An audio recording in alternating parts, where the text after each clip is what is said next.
Ayan, tingnan naman natin sa Renante. Ano ang sinusulat mo para hindi mo makalimutan? Birthday.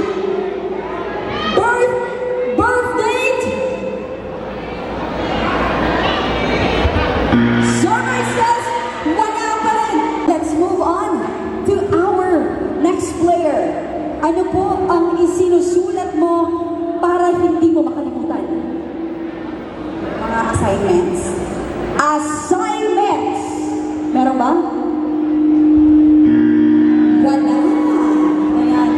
Isa na lang. Mga surok ko, o yung mga utang na kukolektahin.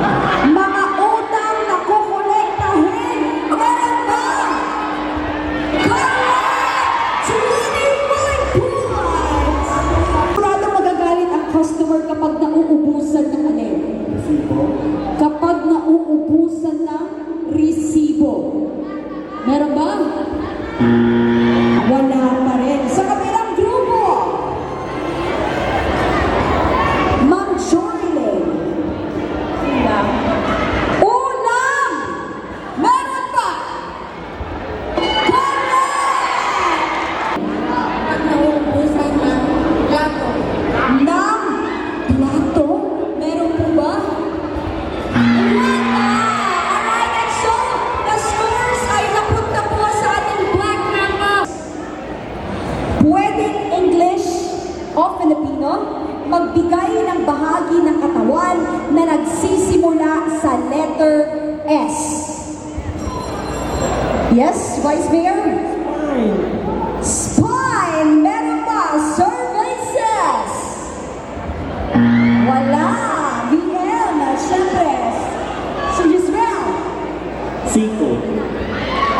Siko! Meron ba? Correct! 35 points! At siyempre ang maglalaro sa ating third round. Sexual organ. Sexual organ. Ang safe ng sagot ni Mama na. Okay lang. So, sexual organ. Ay, si Ferinante. Pwedeng English o Filipino magbigay ng bahagi ng katawan na nagsisimula sa letter S. Shoulder. Balikat. Shoulder.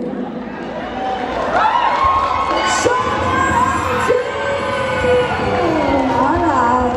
Magagalit sina lolo at lola kapag ginagawa mo ito habang kumakain ka. Yes na?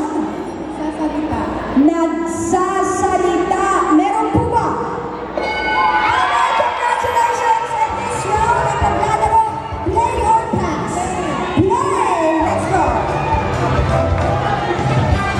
Sunod-sunod na po yan. Mauna na po. Of course, Vice Mayor.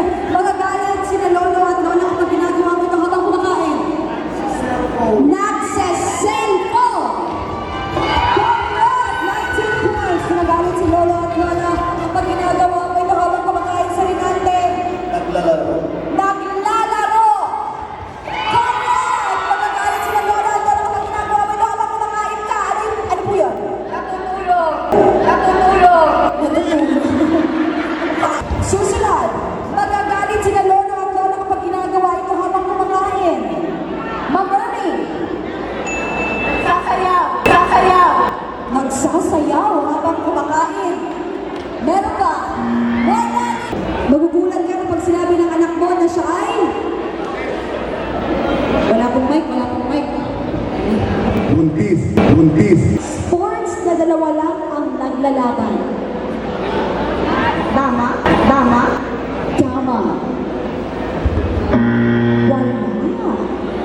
How about engineer cat? Ano po ang sports na dalawa lang ang naglalaban? Scrabble. According sa ating survey.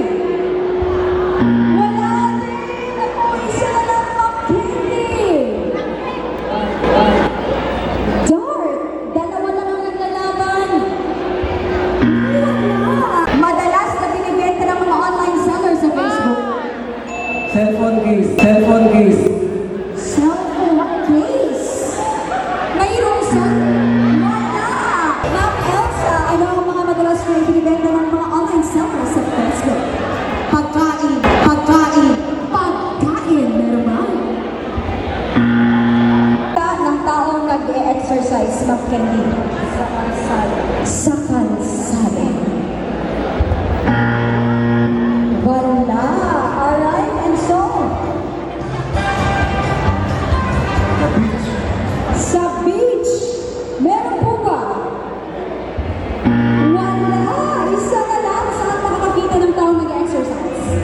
paaralan. Sa paaralan, meron ba? Correct! Bigay ng laging dahilan para hindi mapagalitan ng nanay kapag late umuwi. Traffic. Diyos ko sa takbo na traffic si attorney. Sige daw, kung dawaton. Wala. Lipat tayo, Ma'am Ems. Dahilan. Eto, para hindi mapagalitan ng nanay kapag late. Naglinis ng classroom. Ay, ginawang cleaners ni teacher. Naglinis ng classroom. Wala pa rin. Magdayan. Magbigay ng laging dahilan para hindi mapagalitan ng nanay. Teacher. Inuto pala utos si teacher talaga, no? Inutosan ni teacher. Wala. Tapos na po ang 3. According sa ating survey, anong nagagawa ng taong may buhok ang hindi nagagawa ng taong kalbo? Ma'am Candy, mag-shampoo. Mag-shampoo. Correct! And for this round, ang maglalaro, player pass. Play! Let's go! Thank you very much, attorney. Dito tayo sa ating dream team. Sir, anong ginagagawa ng taong may buhok na di nagagawa ng taong kalbo? Mag-supply. Mag-supply, meron ba? Correct! Sir Harvey, anong nagagawa ng taong may buhok na di nagagawa ng taong kalbo? Magpagupit. Magpagupit. Ito ay, siyempre, magpagupit. Wala! Okay, anong nagagawa ng taong may buhok na di nagagawa ng taong kalbo? Attorney! Magpariban. Magpariban. Magpariban. Anong nagagawa ng taong may buhok na hindi nagagawa ng taong kalbo? Magpakulay ng buhok. Magpakulay ng buhok. Paso. Isa na lang, Sir Harvey. Anong nagagawa ng taong kalbo na hindi nagagawa ng taong kalbo? Nakasalalay sa ito, Sir